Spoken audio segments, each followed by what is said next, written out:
everybody, welcome back to my channel. Thank you for being here and welcome to my garden. Today I want to talk to you about the books that I am in the mood to read in the month of May.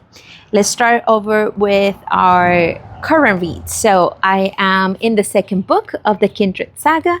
If you saw my last video, I mentioned that I read the first book in the month of April, and then in the beginning of May I picked up this book. This is the first book that I've been reading.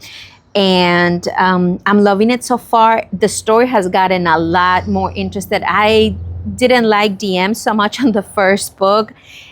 She's still very, very stubborn, but I'm kind of liking her a little bit more. And the story is amazing. And Luther is wonderful, as well as the other characters that we get to know in the story. So I'm enjoying it very much. I'm almost done. I'm hoping to finish definitely within the next day or two. And I heard that it ends in a big cliffhanger. So I picked up the third book in the series so I can start reading right after I finish with the first. So this will be the first book that I want to pick up after my current read. Okay, and then for the rest of the books, I have a mix of genres. I have some fantasy and I have some classics, as well as some romance and literary fiction. Summer, it's one of those times that I like to read, kind of explore a little bit more on the different genres. I accumulate a lot of books that I always say that I'm going to read during the summer and that I never get to, just because I get wrapped up in a series or something. And this summer I want to try to make a priority to read some of those books, and I have some of them here. So one of the classics that I want to read this summer is A Room with a View by E.M. Foster. This is a story that takes place in Florence. I'm not sure. I know that there is a movie out that I haven't seen either, so I'm not sure exactly what the story is about, and I like that. So I get to discover as I'm reading it, but I know that it takes place in Florence, and so I'm looking forward to that. Then continuing with the Italian theme, apparently I'm in a very Italian mood. I have One Italian Summer by Rebecca Surley. Okay, so this story, I've heard a little bit more about it. I believe it talks a lot about a relationship between a mother and a daughter. However, the twist is that the mother has actually passed away, and when the daughter travels to Italy after her mom's death, she finds her there, but when the mom was 30 years old. So I think they get to discover each other as they're both in their 30s, and I'm really intrigued by that concept. So I'm looking forward to this one. And then another Italian based story is Beautiful Ruins. I've had this book for a long time, and every time I read the premises, which right now I forgot what it is about, and I see the beautiful cover, I want to read it. But I always say it's one of those books that I always say, oh, I'll read it during the summertime, just because it looks that it's going to be like a good summer read. And then summer comes around and I never read it. So this is the year that I want to prioritize it. And just to give you, let me read the back here to give you a little bit of a synopsis. It says, from the moment it opens on a rocking patch of the Italian coastline circa 1962, when a daydreaming young innkeeper looks out over the water and spies a mysterious woman approaching on a boat. Yes, Walter's Beautiful Ruin is a dazzling yet deeply human roller coaster of a novel.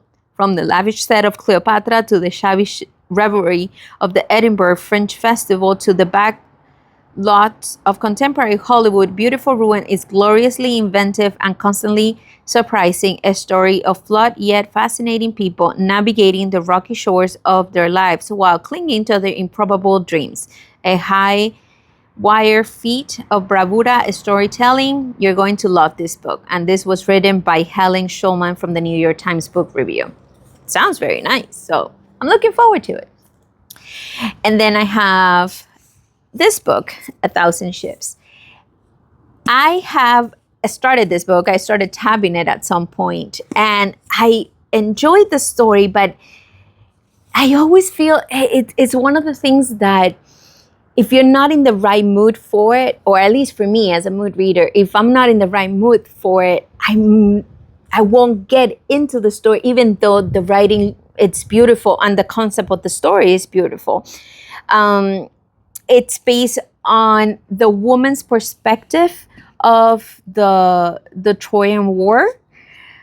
So let me see if they have a better description here, because I'm horrible at describing books.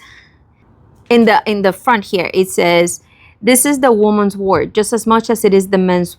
They have waited long enough for their turn. This was never the story of one woman or two. It was the story of all of them. In the middle of the night, a woman wakes to find her beloved city engulfed in flames. 10 seemingly endless years of conflict between the Greeks and the Trojans are over. Troy has fallen, from the Trojan woman, whose fates now lie in the hands of the Greeks, to the Amazon princess who fought Achilles on their behalf.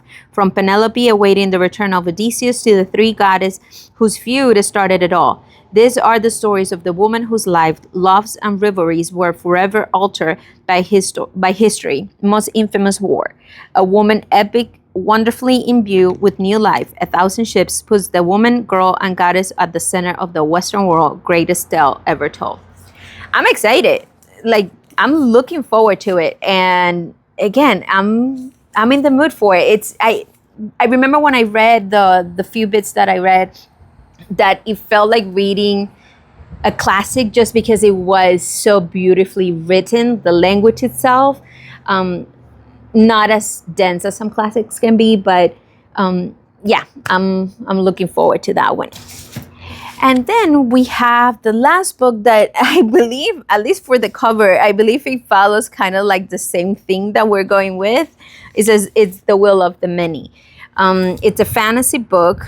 I know that. I don't know much about it, and I don't want to know much about it just because I want to go off. I like to read books without knowing the synopsis of the book, or just very limited information on the book. But I've heard multiple people talk about this book that they have rated very highly and that they enjoy it very much. So I'm hoping that I'm one of them as well. So those are the, let's count, 1, 2, 3, 4, 5, 6, 7 books that I want to read in the month of May. I'm not a fast reader, so I'm not sure if I'm going to get to all of them, but at least I'll try to do my best and see how far I can get. And maybe when I do my next wrap up, I can tell you guys what I actually end up reading. But that's it for today. I hope you have a wonderful day. This video should be going up on Mother's Day. So if you are a mother, happy Mother's Day. I am enjoying my day with my family as well. So I wish you the same, and I will see you next time. Again, if you like the video, give subscribe, leave a comment, and I will respond to you then. See you. Bye.